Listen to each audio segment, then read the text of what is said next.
పండుగలలో మహాశివరాత్రికి విశిష్ట స్థానం ఉంది.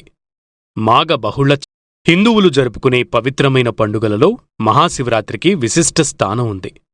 మాఘ బహుళ చతుర్దశి తిథినాడు మహాశివరాత్రి పర్వదినాన్ని జరుపుకుంటారు. మహాశివరాత్రి రోజున ఉపవాసం, జాగరణలకు విశేష ప్రాధాన్యత ఉంది. శివుడు ఈరోజే లింగాకారంగా ఆవిర్భవించాడు. ఈరోజే శివపార్వతుల కళ్యాణం జరిగింది. స్కాంద పురాణంలో లింగోద్భవం గురించి విపులంగా వివరించబడింది. సృష్టి ఆవిర్భవించిన సమయంలో విష్ణుమూర్తికి బ్రహ్మకు మధ్య నేను గొప్ప అంటే నేను గొప్ప అని వాదన మొదలయ్యి అది కాస్త వారిద్దరి మధ్య యుద్ధానికి కారణమవుతుంది. బ్రహ్మ, విష్ణువులు ఒకరిమీద ఒకరు దివ్యాస్త్రాలు సంధించుకోవడంతో అత్యంత శక్తివంతమైన ఆ అస్త్రాల ధాటికి లోకాలన్నీ గజగజ వణికిపోతాయి. దాంతో ఇదే సమయంలో వారిద్దరి మధ్య పరమేశ్వరుడు ప్రచండ కాంతితో అగ్నిస్తంభం రూపంలో ఆవిర్భవించి వారితో ఈ అగ్నిస్తంభం ఆది అంతాలను ఎవరైతే ముందుగా కనుక్కుని వస్తారో వారే గొప్ప అని చెబుతాడు.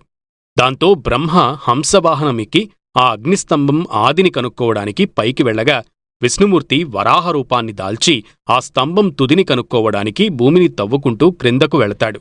అలా వారి ప్రయాణం ఎన్నో యుగాలపాటు కొనసాగుతుంది. కాని ఇద్దరిలో ఎవరూ ఆ అగ్నిస్తంభం ఆద్యంతాలను కనుగొనలేరు.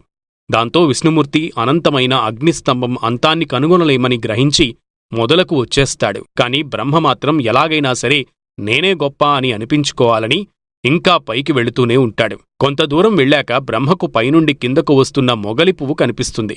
దానిని ఆపిన బ్రహ్మ, నీవు ఎక్కడినుంచి వస్తున్నావు అని అడుగుతాడు. నేను ఈ లింగం పైనుండి కిందకు రాలిపడ్డాను. నేను ఇలా కిందకు పడడం మొదలయ్యి కొన్ని వేల దివ్య సంవత్సరాలు అయ్యింది అని చెబుతుంది. దీంతో బ్రహ్మకు ఈ లింగం ఆదిని కనుక్కోవడం ఇక అసాధ్యమని తత్వం బోధపడుతుంది.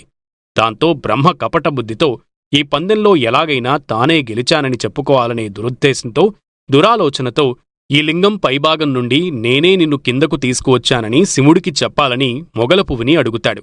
దానికి మొగలిపువ్వు సరే అని చెబుతుంది. ఈ సమయంలోనే అక్కడకు వచ్చిన కామధేనువుని కూడా సాక్ష్యం చెప్పాలని బ్రహ్మ అడుగుతాడు. దీనికి ఇద్దరూ ఒప్పుకోవడంతో వారితో శివుని వద్దకు చేరిన బ్రహ్మ, నేను ఈ లింగం ఆదిని కనుగొన్నానని, దానికి ఈ కేతకీ పుష్పం, ఈ కామధేనువే సాక్ష్యమని చెబుతాడు. బ్రహ్మ చెప్పిన మాటలకు శివుడితో మొగలిపువ్వు అవును అని చెప్పగా కామధేనువు తలతో అవునని, తోకతో కాదని సమాధానమిస్తుంది. దాంతో బ్రహ్మ చేసిన మోసాన్ని గ్రహించిన పరమేశ్వరుడు ఆగ్రహించి, నీవు కపటబుద్ధితో ఈ పందెంలో గెలవాలని చూశావు, దీనికి శిక్ష అనుభవించక తప్పదు అని పలికి కాలభైరవుడిని పిలిచి బ్రహ్మకు ఊర్ధ్వముఖంగా ఉన్న 5వ తలను పెకలించమని ఆదేశిస్తాడు. దాంతో కాలభైరవుడు తన గోటితో బ్రహ్మ యొక్క 5వ శిరస్సుని పెకలిస్తాడు. అలాగే అబద్ధపు సాక్ష్యం చెప్పిన మొగలపువ్వుని కూడా నీవు ఇక శివారాధనకు పనికిరావని చెబుతాడు. దాంతో ఎంతో బాధపడిన కేతకీ పుష్పం శివుడిని క్షమించమని వేడుకోగా దానిపైన కాస్త కరుణ చూపిన ఈశ్వరుడు, సరే నీతో శివరాత్రి రోజున లింగోద్భవ సమయంలో మాత్రం పూజ చెయ్యొచ్చని చెబుతాడు.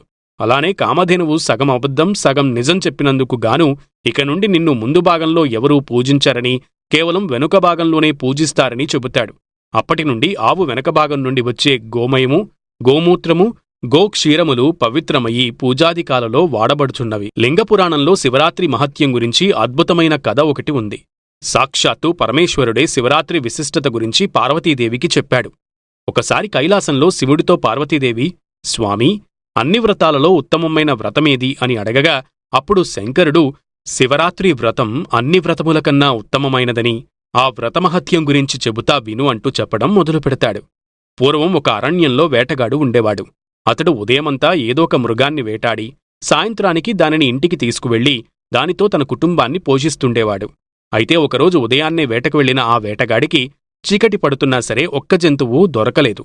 దాంతో ఆ వేటగాడు నిరాశతో ఈరోజు నేను నా కుటుంబం పస్తు ఉండాల్సిందే అని మనసులో అనుకుంటూ అడవిలో నడుస్తూ ఉంటాడు. అలా ఆ అడవిలో నడుస్తూ వెళుతున్న అతడికి మార్గమధ్యంలో ఒక సరస్సు కనిపిస్తుంది. ఆ సరస్సు చూడగానే ఆ వేటగాడికి ఒక ఆలోచన వచ్చి, రాత్రి సమయంలో ఈ సరస్సులో నీరు తాగడానికి ఏదో ఒక జంతువు ఖచ్చితంగా వస్తుంది, దానిని వేటాడవచ్చని అనుకుని ఆ సరస్సు ఒడ్డున ఉన్న ఒక చెట్టు ఎక్కి కూర్చుని ఏదైనా జంతువు వస్తుందా అని ఆ సరస్సు వైపు అదే పనిగా చూస్తూ ఉంటాడు.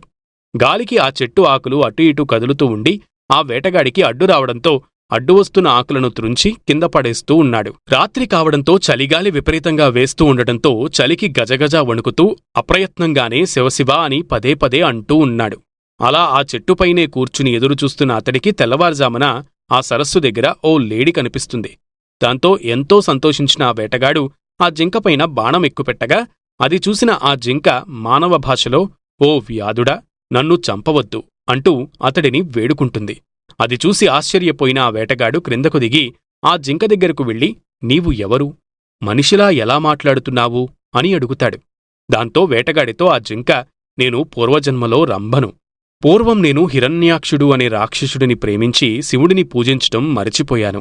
దీంతో ఆ పరమేశ్వరుడు నాపైన కోపంతో కామంతో కళ్ళు మూసుకుపోయిన నీవు జింకగా జన్మించి 12 అరణ్యంలో గడిపి ఒక వ్యాధుడు బాణంతో చంపగా శాప విమోచనం పొందుతావని చెబుతాడు.